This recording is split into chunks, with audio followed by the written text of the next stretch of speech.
Welcome to the Better Together podcast, where we look at ways we can come together to support each other in ministry. And today we have Mr. John Brummitt. He's the president and the CEO of the Free Will Baptist Board of Retirement. John he took over as the president in January 2016. He graduated in 2011 with an MBA in finance from Tennessee Tech University.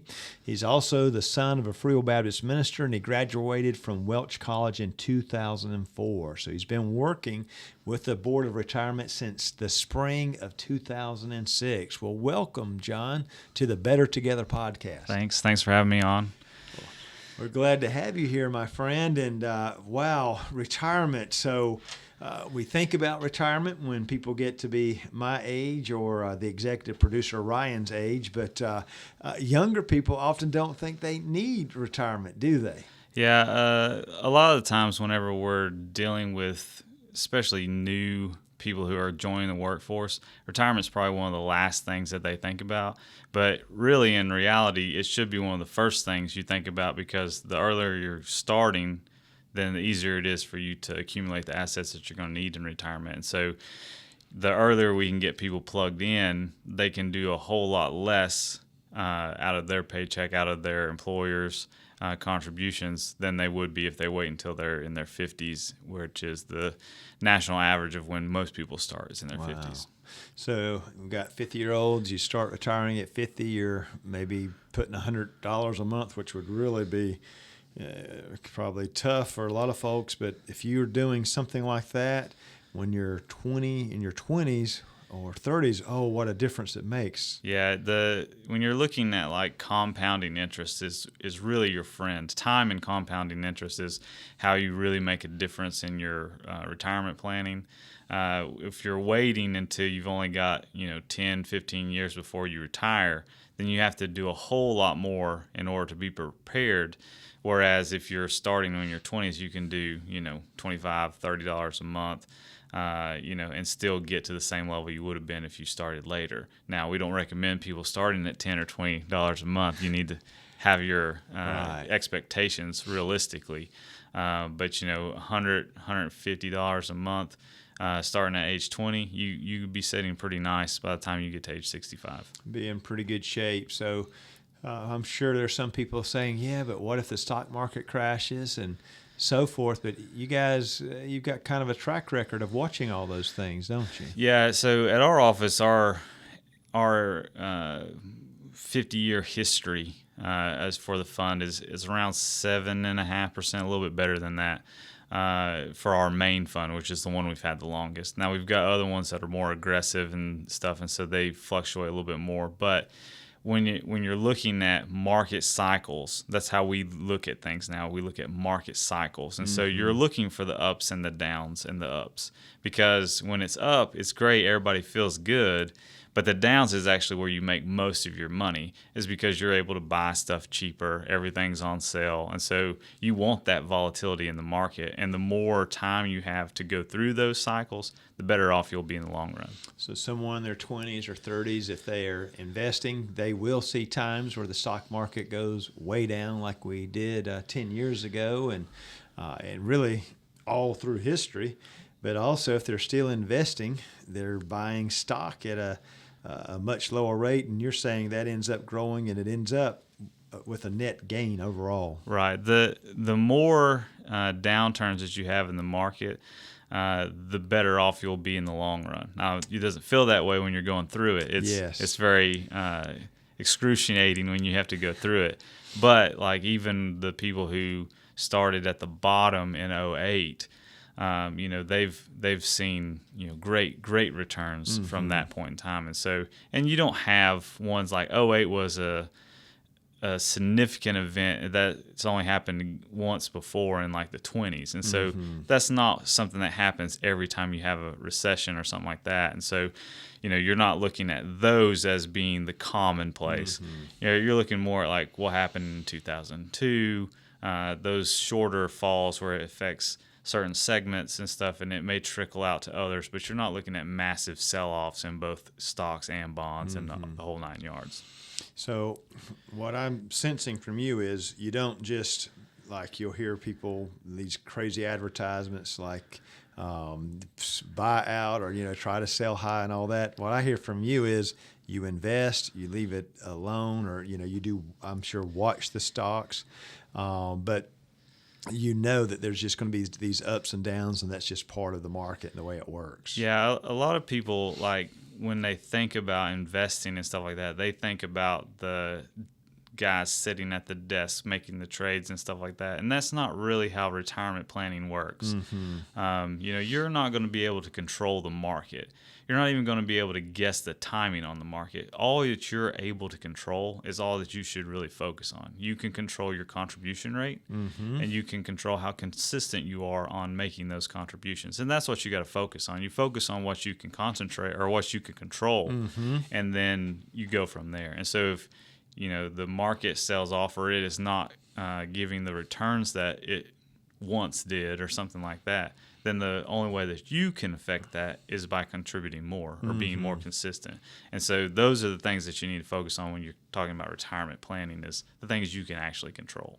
So I could learn more about this if I went to boardofretirement.com or called your toll-free number, 877-767-7738. And I call in, I email you all, or I fill out the contact information. What happens when I contact the Board of Retirement? So if you contact us through the website, then it will send us an email, and usually we're able to get back to you within 24 hours. If you contact us on the weekend or something like that, it's going to be a little bit longer, but for the most part, we're pretty good about responding to those.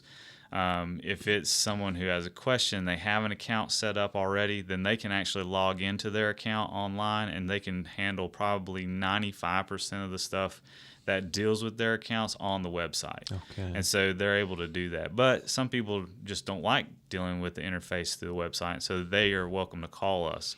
Calling us, we'll try to handle you while you're on the phone with us that day, so you don't have to call back or anything like that. We've been on the phone with some of our participants for over an hour. We've been on some for 5 minutes, and so, but we're willing to work. I mean, this is your plan, and so we're going to try to do everything we can to help you when you call in that first time, so you don't have to keep calling us back and keep working through the problems that you're having. So you're trying to help folks have a good sense of where they're at, and probably talk folks off the cliff, I suppose, so to speak. Maybe when we have a downturn or something happens and folks are afraid, oh no, there goes my portfolio, they can pick up a phone, they can call you, they can shoot you an email, and you'll give them you'll help them with their situation. Yeah, when you're talking about people's money, yes, people tend to get a little antsy if something's going not according to plan, and so we've had lots of conversations where it's been talking through like how the market cycle works. We do a lot of our conversation is more educational than trying to convince you of something. So we'll try to give you the facts of this is why it's happening this way, so that you feel more comfortable. Because a lot of times it's just people don't understand how the system works. And so, a lot of people, they don't go to school for economics. They don't go to school for finance. They don't have the background in that. And so calling into our office, then that's what we're going to try to teach you. We're going to try to teach you, this is why it's happening this way. This is what you can expect in the future. Because when you know what to expect, then you feel better about when you see something happens. You're not panicking because well, this is commonplace. This is what's going to happen. This is how it's probably going to play out. Now, we don't know for 100% certainty that it's going to play out that way, but you at least have a better sense as, all right, this is how it should run. Now, I've heard you talk in the past about retirement planning and thinking about like what kind of house, what kind of car. In other words, what one wants the eventuality to be. So talk to us a bit about how that's part of the whole investment or preparation process of retirement planning. Right. A lot of people, when they think about, especially on the younger side, when they think about retirement, they think of it sort of like a vacation. It's like, I'm going to visit my grandkids, I'm going to travel, I'm going to play golf, I'm going to go fishing. They think about things like that. But in actuality, you're going to do that for about 2 weeks, and then you're going to get tired and have to come back to your real life. And so, we try to encourage people to, be involved in your churches, be involved in your community, so that when you quit working and you all of a sudden have 40 plus hours a week that are freed up, you're not just sitting at home doing nothing, but you have something that you're ready to do and ready to be plugged into. And not saying that you have to have something to do, but you'll feel more fulfilled if you have, a purpose and a drive that, something that you're passionate about. Our slogan at the office is preparing people for their future ministry, because we don't think that when you retire that the Lord's done with you. And so you're going to move into something else. But wouldn't it be great if you were prepared so that if you wanted to go on the mission field for a short-term trip or something like that, you could do that without having to be like, oh, well, we just don't have the money to do that. And so it opens up a lot of opportunities if you're prepared financially for those kind of things. That's good. So sometimes we talk about like the fourth quarter of one's life. So your life's not over, and some people live several decades into retirement. Right. So what you're saying is that's a chance to do a ministry that you've now got time for, and if you've got the resources, it makes it more fun, doesn't it? Well, and you'd be surprised at what senior citizens have access to that the rest of the world doesn't have access to. If you went to a public school and you were, a young adult or even someone in their 40s or 50s, they're not going to be very open to letting you come in and do something there. But if you're a senior citizen and you come in and you say, hey, I wanted to come in and do a Bible study with the kids or something like that, they're very open to that because it's grandparents. Oh, grandparents want to come spend time with their kids. They're very open to that. And so, those type of opportunities present themselves to, our senior class than more so than they do to the youngers. And so having those opportunities just help spread the gospel even more. Wonderful. Now, someone's listening and they're thinking, oh, I wish I had started saving in my 20s or 30s or maybe even 40s, and they're now getting, within a decade and a half of when they would need to retire. Is there any hope for someone in that particular situation? Yeah, I mean, you're not a lost cause at any point in time. So most people don't prepare like they should. We're not taught that in schools. Most people don't have a background in finance.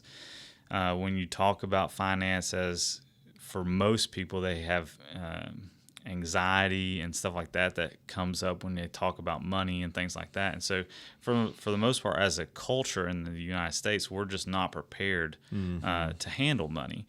And so thinking about it as a lost cause or something is where most people start as their default. And so when you do that, then you're planning to fail because you didn't plan for anything else. And so, there's lots of things that you can do to get prepared, but, it's going to take work. It's going to take some time, but, something is always better than nothing. And so even if you don't have the portfolio that you would love to have, having something is going to help offset some of the expenses and stuff that you're going to face in retirement. And so that's where they could give you guys a call at 1-877-767-7738, or just go to the boardofretirement.com. And, a lot of people, they don't immediately just retire. They work a bit more. And so it really does create an opportunity to make up some time. It's not like it would have been in their 20s or 30s, right? But it's, as you said, better than nothing. Right. And a lot of people, especially now, I guess in the early 2000s, or probably the mid to late 2000s, I guess, we started seeing a transition of people. The traditional retirement model had kind of fallen away. So people weren't just like hitting age 65 and retiring. Social Security got rolled out, so your full retirement age is like 67 now. And so you had this huge wave of boomers that were coming through that were starting into their retirements, but they weren't ready to retire because, health of the overall country has gotten better, so people are living longer. And so the idea of going into retirement at that point in time just didn't feel like it. And so they've started breaking out these new models where they push it out a few more years, and they still work full time, or they transition to a part-time thing, or they do start a second career or a third career or a fourth career, or something like that. And so you have these different retirement models, and so those things all help to offset, like if you weren't prepared but you're planning on continuing to work, well, that gives you more time. And so it's not like there's a definite date out there that is set in stone that's like, when you hit this age you have to retire. Now if you work for a company that has that, then you might, but for the most part those things have went away. And so you have that opportunity to be able to extend out your savings portion so that you're able to live further into retirement without having to worry about funds. Now, we're talking about retirement, and I suspect some people are wondering, well, who is the Free Will Baptist Board of Retirement for? Is it just for pastors and missionaries? So tell us a bit about who can take advantage of the services and the resources that you all offer. Yeah, so all of our participants are based in Free Will Baptist Ministry. So that means that they're either working for a church, working for a Christian daycare, working for a national agency, a state agency.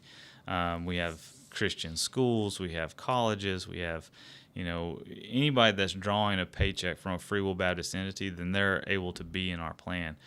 And we offer things that a traditional like 401k couldn't offer. And so since we understand the Christian world and the Christian way of doing things, especially when it comes to housing allowance and things like that, the different benefits that ministers get, missionaries get, even Christian school teachers, then we do a lot to help make sure that you understand those things and are getting the most out of your situation that you can get.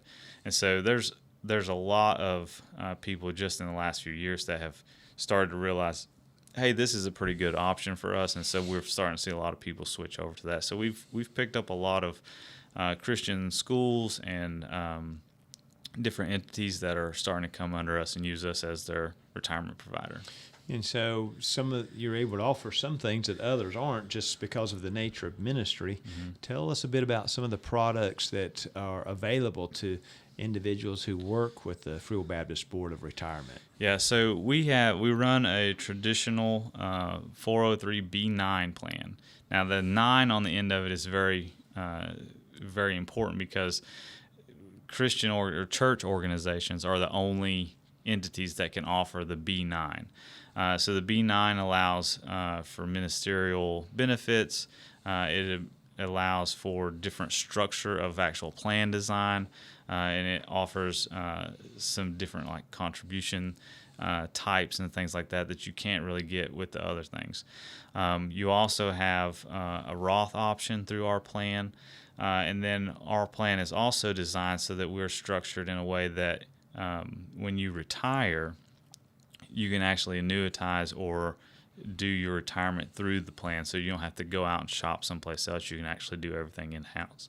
And so that's some of the benefits that, especially now, with a lot of the regulations and stuff that are coming out through D.C., they are starting to want plan sponsors to start offering those things. And those things are things that we've had in place since the 80s. And so, we've done it for a long time. We have a good track record with that. And so it's helped our participants quite a bit.